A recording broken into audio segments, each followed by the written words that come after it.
Johann Fichte was a student of Kant's philosophy. Although little known in the English-speaking world today, Fichte was one of the most important philosophers in the 1790s and the early 1800s until his death in 1814.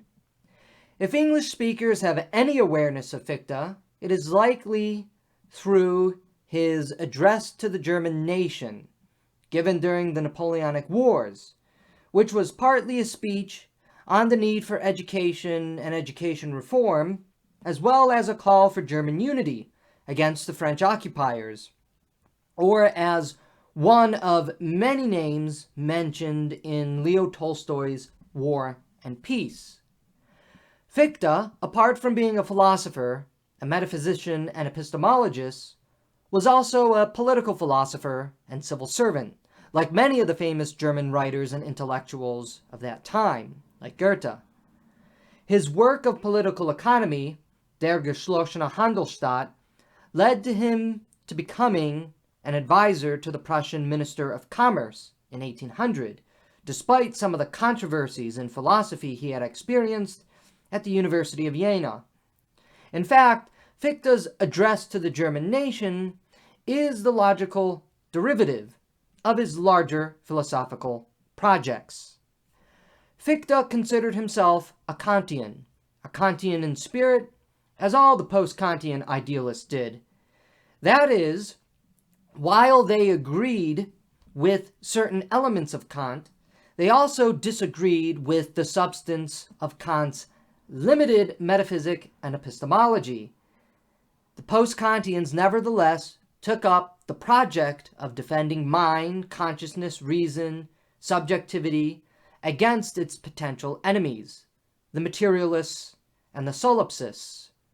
In an episode and lecture where we covered the philosophy of Kant's transcendental idealism, we ended by noting that Kant, in order to prevent the backsliding into materialism and solipsism, had to limit a form of knowledge in order to protect the assurances of knowledge.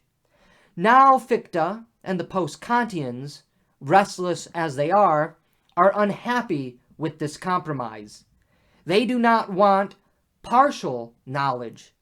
They want total knowledge. And that is the basic foundation of Fichte's philosophy, finding total knowledge.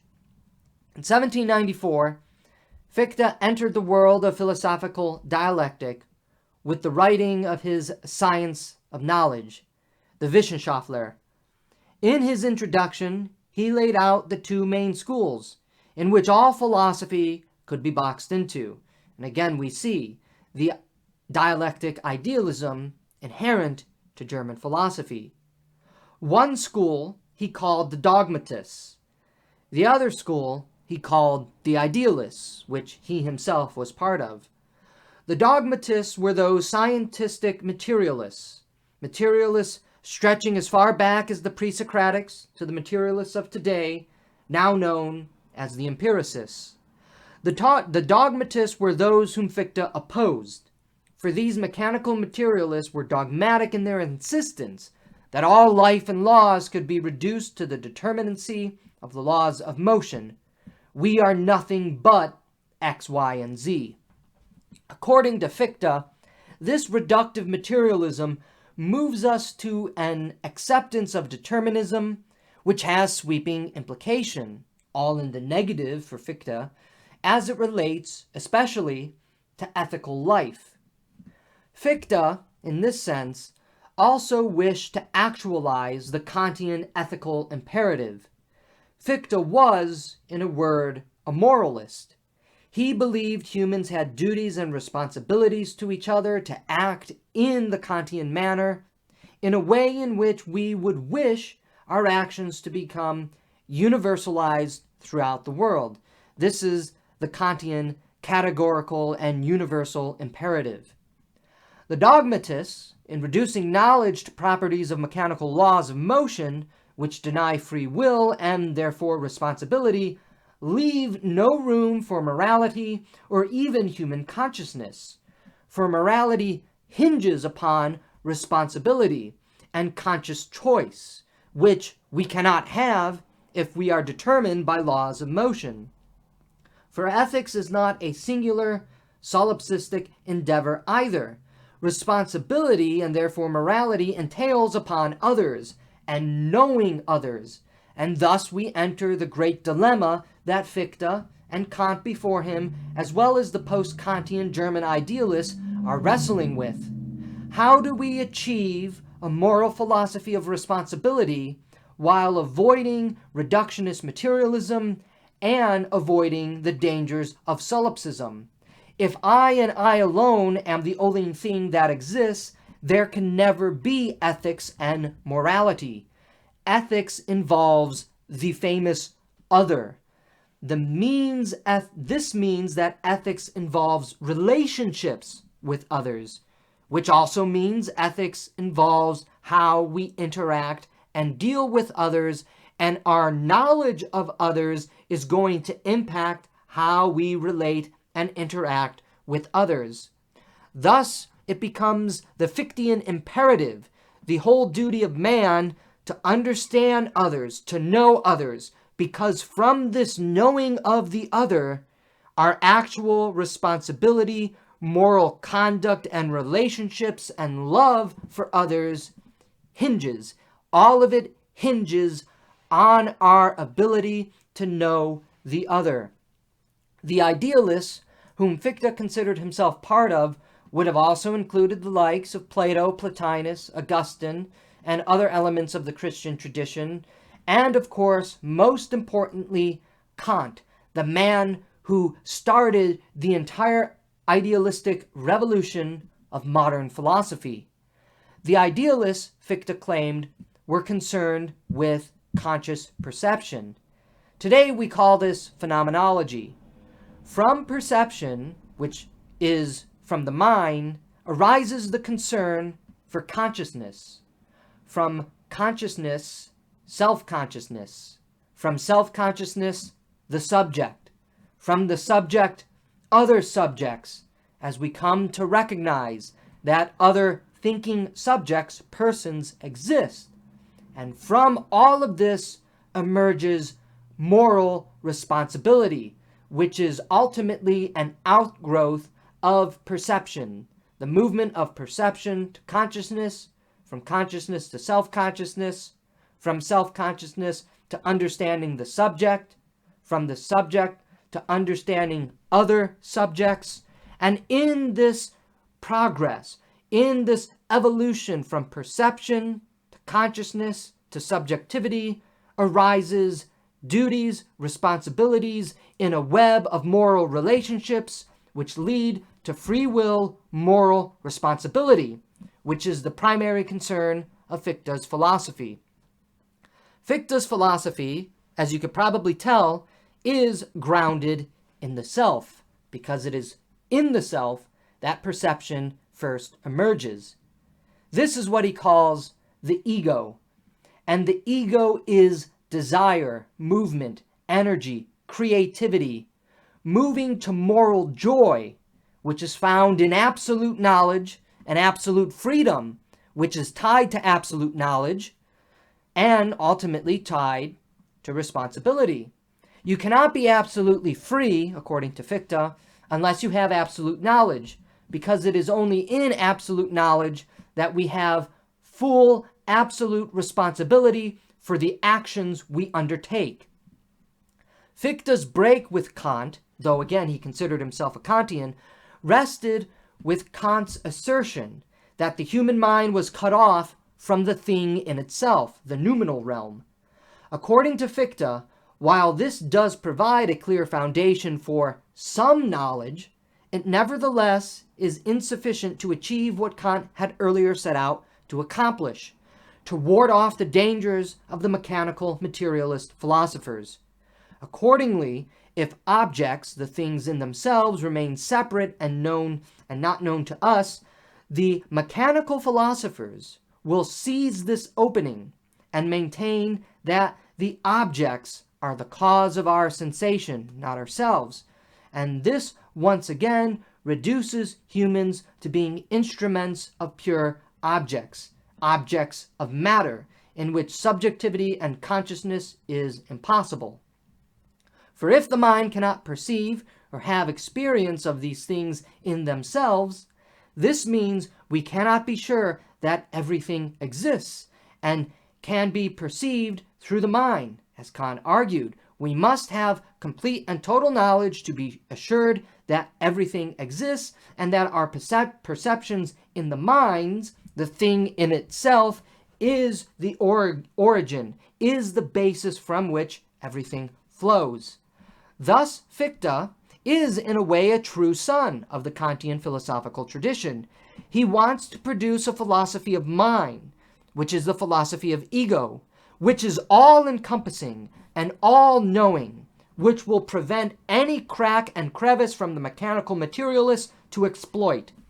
Like Kant, Fichte is concerned with re-establishing a foundational philosophy for the apperceptive unity of the I and the not I, the other, to exist.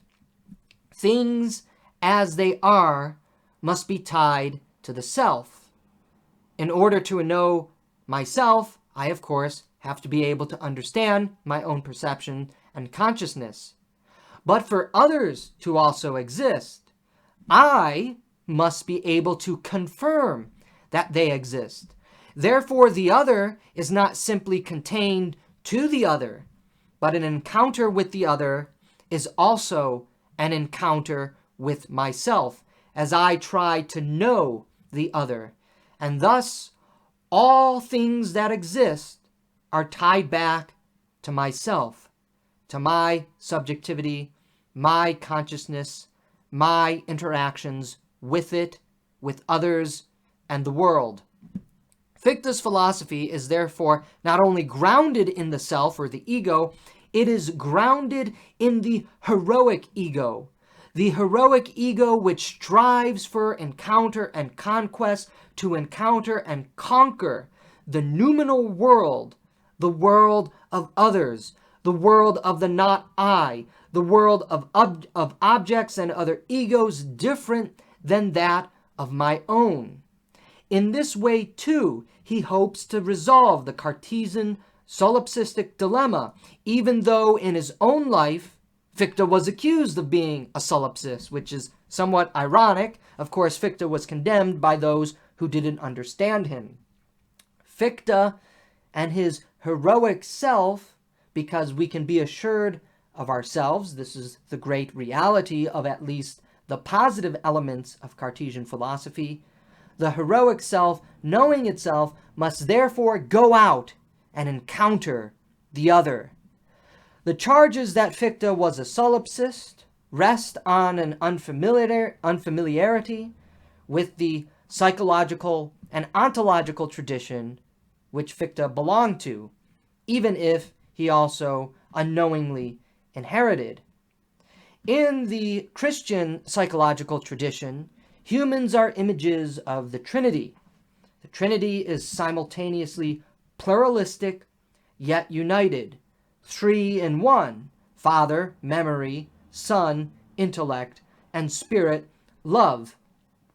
Fichte's movement of ego to absolute ego, or the absolute I, which is the unity of the I with the not I, i.e. ego with other egos, follows this basic Christian psychological framework which all Western philosophy is rooted in.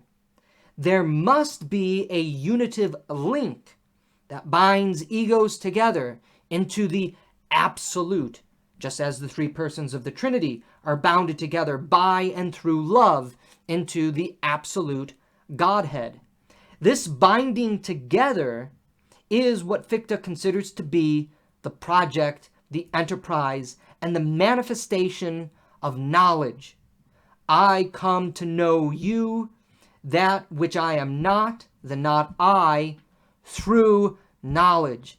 This knowledge is achieved through encounter and engagement, recognition of the other. Thus we see from Fichte's psychological philosophy, which draws on the greater tradition of the idea of the Trinity in Christian theology. Fichte was also trained in theology. His son, in fact, ended up being a Lutheran theologian and pastor who continuously defended his father, rightly, from the charges of atheism and solipsism that were leveled against him, embraces this idea that we can be pluralistic, yet also united. This, too, is the great impetus of modern philosophy, especially in the German idealist tradition, in fighting against solipsism and reductionist materialism. How can it be that I exist as myself, but that others exist as themselves, yet we can be united in the absolute as one? Thus, Fichte and his great revolution in epistemology and philosophy is to remove the Christian idea of love as that which unites us and to replace it with knowledge, thus the science of knowledge. Knowing is the great impetus, the great spirit of Fichtean philosophy. The ego, Fichte asserts, is moved by an insatiable quest, an insatiable desire, not for love, but for knowledge and knowing. Roland Condy and Dieter Heinrich, two contemporary scholars of German idealism, have written how Fichte moves from Augustine's original insight of man, de se cogitare and se nocere, that man thinks and that he loves, to how man comes to know. Knowing and knowledge is the thing in of itself. Knowledge is the noumenal world that Fichte's heroic ego is trying to conquer, and in that conquest, come to understand. So Fichte embraces the Plotinian, the Platonic, the Augustinian understanding that creature is desire. But he moves beyond just desire, because desire aims at something, and that something is total knowledge, the absolute. The ego encounters other egos, the not I, and in these encounters in the world grows mutual recognition and understanding through these constant encounters and dealings and relationships formed with the other. It is in the phenomenal realm of nature that the I, not I encounter develops. The social ego begins to emerge through these encounters of the I and the not I, to the point of the I and not I fusing together as one, to become one in absolute knowledge of each other in order to form the absolute I. The ego's transformation to absolute ego, the I to the absolute I, is by the I's conquest of the unknown, the other. That engagement, encounter, and recognizing the unknown, the noumenal or the not I, leads to its absorption into the self. Thus we see again how the self is foundational to Fichte's philosophy, even though we encounter others. Self-knowledge is only possible through this coming to understanding of the totality of the whole. Fichte's epistemology of the heroic ego is like the adventurous traveler, who is the ego, climbing, indeed struggling up the mountain to get to the peak, to look over the vast horizon of wholeness. Only in completing this journey, this engagement and this encounter, does the ego absorb all, understand all, and becomes one with totality. At the mountaintop, the ego is transformed into the absolute ego, which has broken down the barrier of the unknown, and that which was previously unknown has now revealed itself through the completion of this heroic engagement. This image is hopefully very helpful for people to understand, because For Fichte, we are very much like the adventurous traveler climbing up the mountain. At the base, we only know that I exist. And through constant encounter and struggling, dealing with others, engagement and encountering of other forms of life on the journey, it is only at the top, when we have complete vision of everything around us, having complete knowledge of everything that we engaged in as we reached this pinnacle point, do we become one with everything. This ego to superego, or I, not I, to absolute I movement is simultaneously the movement to absolute knowledge, where the thing in of itself, the not I, previously unknown and unknowable to me, becomes known, and the unveiling of oneself to the other, and vice versa, like two lovers unclothing to share their most intimate secrets with one another, becomes united. I know you and you know me, and this only came about by encounter and recognition, not the domination and exploitation of putting the other up on the rack of scientific interrogation, as Bacon had speculated. This is, as Fichte asserts, the very heart and the desire of the ego and of human nature in of itself, that multiplicity become one in absolute knowledge. This is also a mutual journey. It entails the other to participate as much as it does the self. Anyone familiar with the philosophy of Hegel should also see where Hegel was deeply influenced by Fichte. Much of the German idealist tradition is building off of one another as they move through the years. For those familiar with Kant, it's very easy to see where Fichte is drawing from Kant, not because he wants to get rid of Kant and destroy the limitations of Kant's philosophy, but because he felt that Kant didn't go far enough. This I, not I, to absolute I movement is only possible, it's important to remember, in the phenomenal realm of nature. In Fichte's reimagining, nature is that barrier that separates the I and the not I. Nature is the barrier to the noumenal realm that must be slowly broken down and penetrated into through this dialectic of encounter and adventure. If you recall from Kant, the empirical ego, the self that exists in the phenomenal realm, is all that we know. But in Kant, that encounter of the other in the phenomenal realm is also the barrier that separates myself from the other.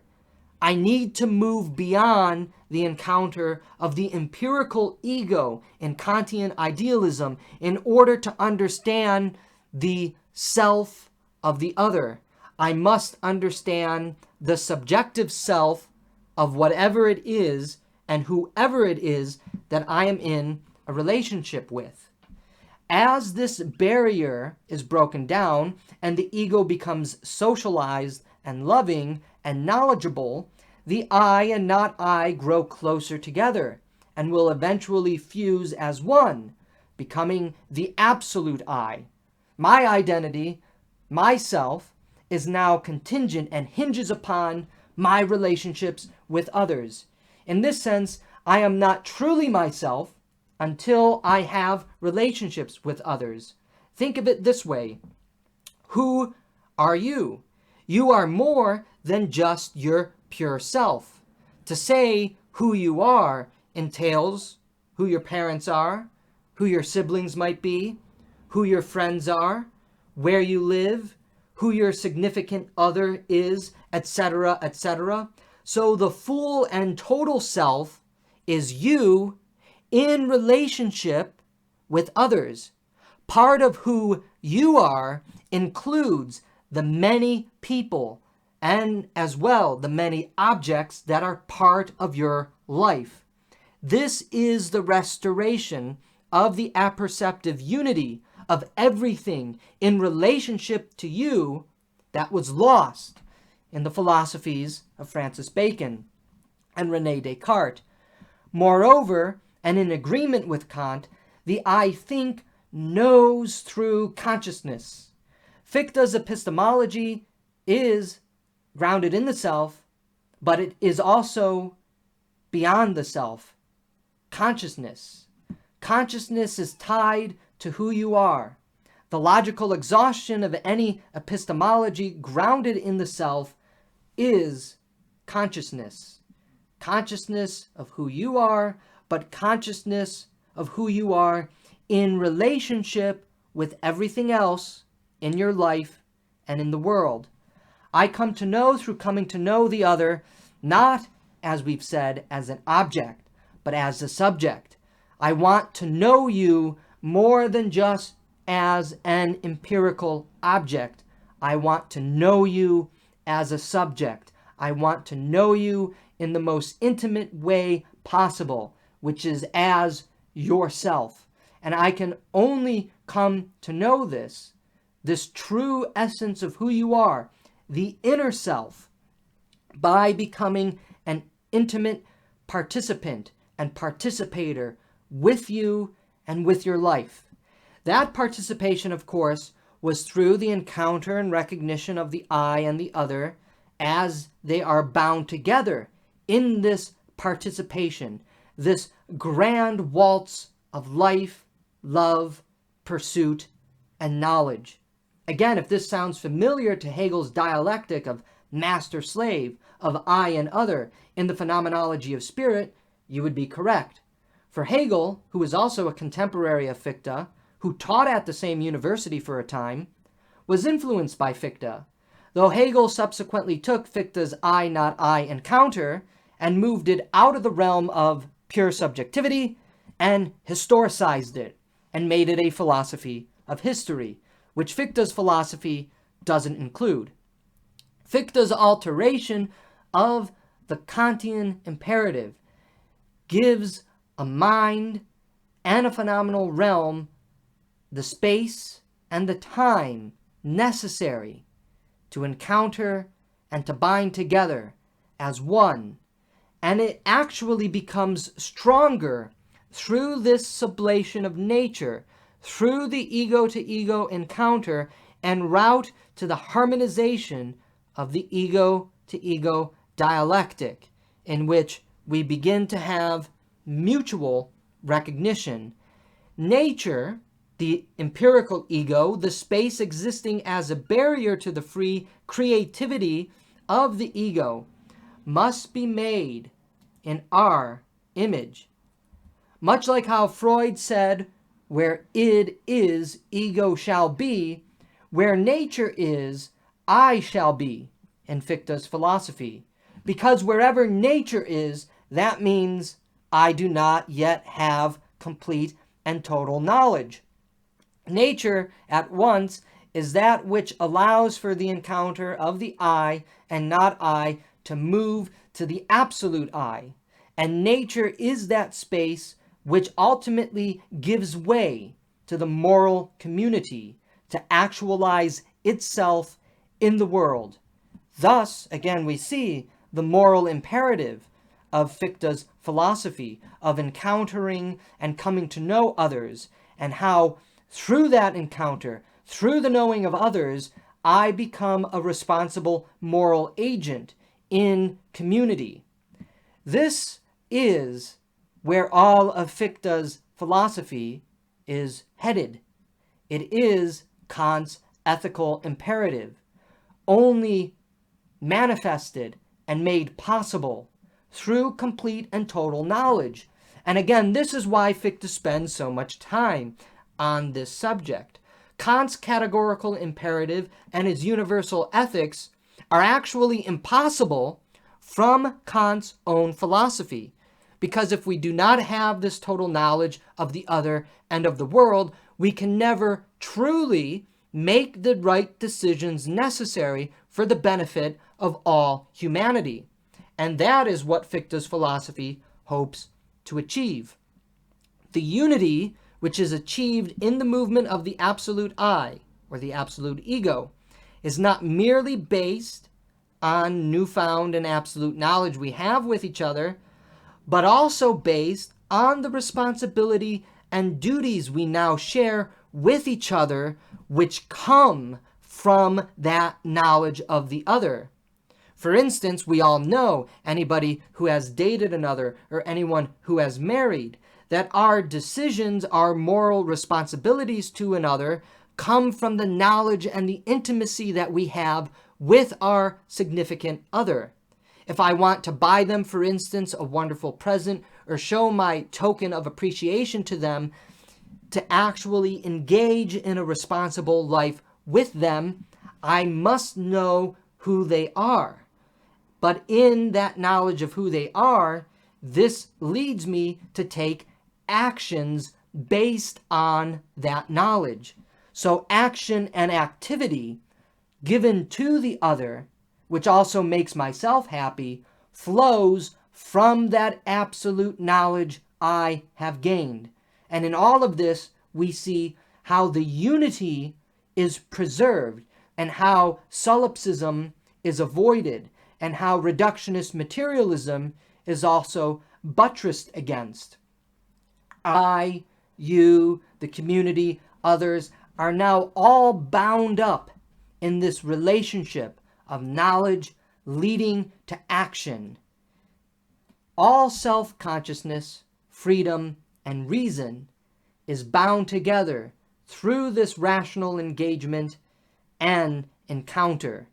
We subsequently become accountable to the other, because in being accountable to the other, I am also accountable to myself and the knowledge that I have of you. It would be irresponsible of me to do something contrary to the knowledge that I have of you. For instance, let's take a very easy example. If I know you do not like a certain food, it would be irresponsible of me to cook, prepare, or take you out to a restaurant that has the food that you do not like. We become responsible and accountable to each other. And in this, I demonstrate that I have knowledge of who you are. I am happy to help you. You are happy based on what I have done for you. We grow even more united in these accountable actions that flow from our knowledge of one another. To shirk responsibility is to become detached. It is to remove yourself from that apperceptive unity that all of our engagement and encounter and dealing and wrestling with one another had striven so hard to achieve. True freedom, according to Fichte, is the freedom to choose the moral, good responsibility that flows from knowledge of the absolute. It is the freedom to be dutiful and loving to those who constitute the absolute I. And in total knowledge, I know I have these responsibilities which lead me to action. And again, so the heroic self never ends in Fichte's philosophy. Even though we had struggled so much and fought so hard to come to know you, now having come to know you, perpetuating the forever action from that knowledge is the responsibility that upholds the unity of all relationships that had been forged in the I, not I, ego-to-ego movement to the absolute. The moral relationships manifested here on earth. Furthermore, the synthesis of egos leads to the moral joy consummated in the knowledge of who the other is. The I replacing God in Fichte's temporalization of divinity naturally flows from this, because our moral joy is not found in heaven, it is found in you. This is what caused so much controversy in Fichte's day and age. For Fichte, God, who is truth and love, absolute knowledge, is not found in a far-off land. God is actually found in you. I embody and encounter divinity in the absolute I. In coming to know you, you coming to know me, we become one in the absolute, and in a way, we become the Godhead incarnate in the world. The I, not I, have become absolute I in knowledge, total knowledge. And again, that is what Fichte set out to achieve.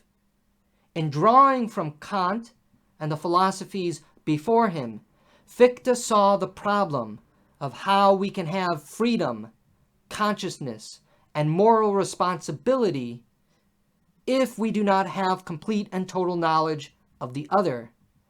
Kant set us on the path to achieving true freedom, true rationality, true unity with others. But his philosophy would never allow us to achieve that which he sought. Thus it became Fichte's task to create the bridge to consciousness, freedom, rationality, and the totality of the other. And in that construction of philosophy, Fichte's entire project aims at how we can become united as one in consciousness, in freedom, in reason, and total knowledge. And from this complete unity of everything that comes from the knowledge of engaging and recognizing the other, this leads to moral actions and choices flowing from that knowledge, which I perpetuate forever and into eternity. And it is from those actions, from those choices, that true joy and happiness can be found. However, Fichte's philosophy posed new problems, and these problems were subsequently dealt with by Friedrich Schelling, who was a student of Fichte. Because, if you recall from Fichte, in order to come to understand the other, I must eventually destroy the barrier of nature. And for Schelling, the eradication of nature, which is entailed in Fichte's philosophy, becomes the new crisis that German philosophy and German idealism deals with in the philosophy of Schelling.